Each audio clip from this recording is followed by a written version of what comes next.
ژوند باندې مونږ د یو بل قدر نه کوو او چې بیا مړ شي نو بیا په جړا مو ځان ستړی کړي وي داسې نه دي کول پکار بلکې ژوند کې د یو بل سره مینه او محبت کول پکار دي کله کله مونږه مړ چې کم دی نو هغه باندې په جړا باندې بیا نازوو او درنوو یې چې سړی مړ شي نو بیا مونږ وایو خدای پاک دې وبخي ډېر ښه سړی و او چې ژوندي وي نو پوزې له مو راوستې وي زما خوږو پښتنو په ژوند باندې د یو بل قدر کول پکار دی مړی باسي کو بیا ډېرو جاړې نو څه پې خدای دپاره پښتنو سانونه وپېژنئ ستاسو دپاره خو به ځان له پیغمبر نه راسي چې سړی مړ شي نو بیا موږ وایو خدای پاک دې وبخي ډېر ښه سړی و او چې ژوندي وي نو پوزې له مو راوستې وي زما خوږو پښتنو په ژوند باندې د یو بل قدر کول پکار دی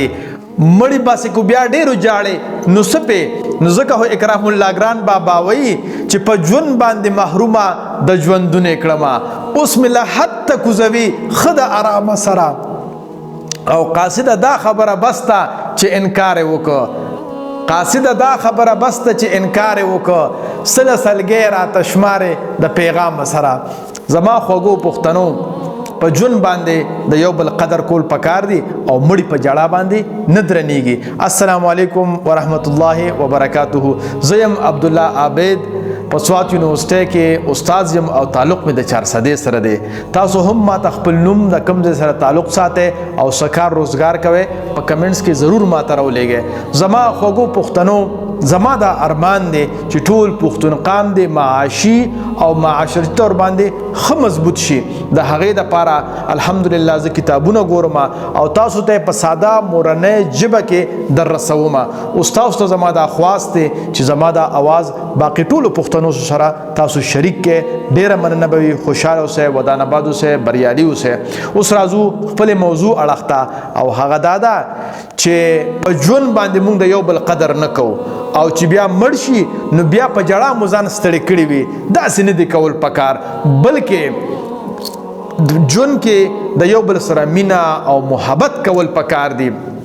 کله کله مونږه مړ چې کم دی نو هغه باندې په جړا باندې بیا نازوو او درنوو یې ځکه خو بغزاده دانش صاحب وایي دا خلک د ژوندو نه زیات په مړي خفه کیږي دا خلک مړي ونازي ژوندي لیونې کوي او ټول خلک راټول دي یو سړی لیونې کوي نو داسې نه دی کول پکار بلکې په ژوند باندې د یو بل سره مینه محبت او د یو بل قدر کول پکار دي اوس په ستاسو په ذهن کې دا سوال راځي چې زمونږ کې به د یو بل قدر څنګه پیدا کیږي نو زما خوږو پښتنو د یو دریو خبرو خیال ساتل پکار دي لومبۍ خدا خبره چې د یو بل غیبت او په خصوصي توګه باندې د خپلو خپلوانو غیبت د خپلو کشرانو دړوان دی بالکل نه دی پکار دې سره زمونږ د کشرانو په زړونو کې د خپلو خپلوانو قدر کمیږي او نفرتونه سیوا کیږي او زمونږ په زړونو کې به هم د هغوی قدر کمیږي نو که بیا ورته ډېر مونږ نصیحت کوو چې بچې د کاکا دې خیال ساته د ماما دې خیال ساته نو هغه به وایي چې کاکا او ماما خو پرون تا چې کوم نه غیبت کو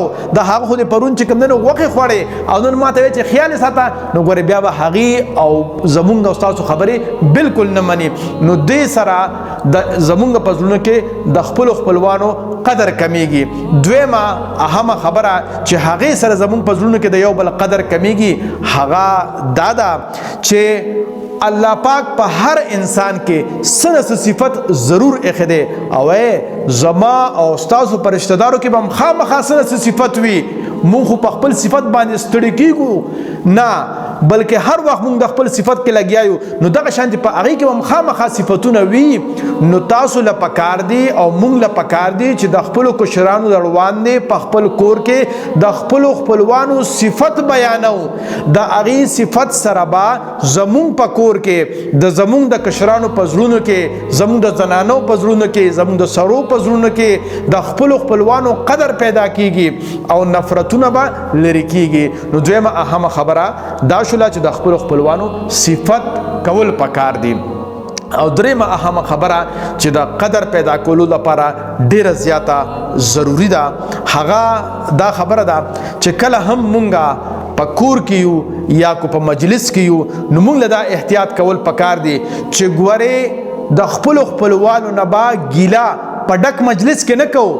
او د موقع محل مطابق پکار دی او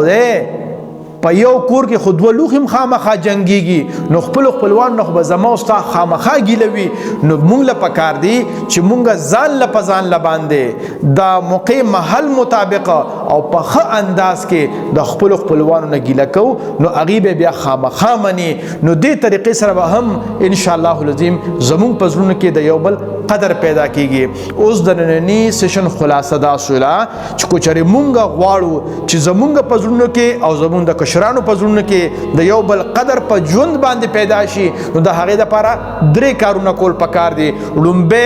دا کار کول پکار دي چې د خپلوانو غیبت پرېښودل پکار دي غیبت نه دي کول پکار دویم دا کار کول پکار دي چې په خپلوانو کې چې کوم صفت وي نو هغه صفت په خپل کور کې د خپل کشرانو وړاندې بار بار بیانول پکار دي او دریم دا کار کول پکار دي چې د خپلوانو نه کو ستاسو زمونږ سره ګیلوي نو په ډک مجلس کې د کشرانو وړاندې ګیلت نه د پکار بلکې ځان له پزان لا د موقع محل مطابق په ښه انداز ته ګیله پکار ده ان شاء الله بیا به تاسو ګیله وړي او دې سره به ان شاء الله العظیم زمونږ په زړونو کې د یو بل قدر پیدا کیږي نو کو تاسو په ذهن کې څه سوال وي ضرور یې معنا تاسو وکړئ په کمنټس کې او دغه شانته ان شاء الله العظیم زما د اواز څخه دی باقی پښتنو ته ورسوي کې دي شي چې زمونږ او تاسو یو ورور او خور په دې باندې عمل وکي او د هغې د خپلوانو قدر چې کوم دی د هغې په زړه کې پیدا شي ما ته به هم اجر راځي او تاسو ته هم ان شاء الله العظیم اجر درسي فی الحال د الله په امان خدای پاک مو خوشحاله کا ودان آباد سے بریالی سے السلام علیکم ورحمۃ اللہ وبرکاتہ د خدای د پاره پښتنو سانونو پیژنئ ستاسو د پاره خو به ځان له پیغمبر نه راځي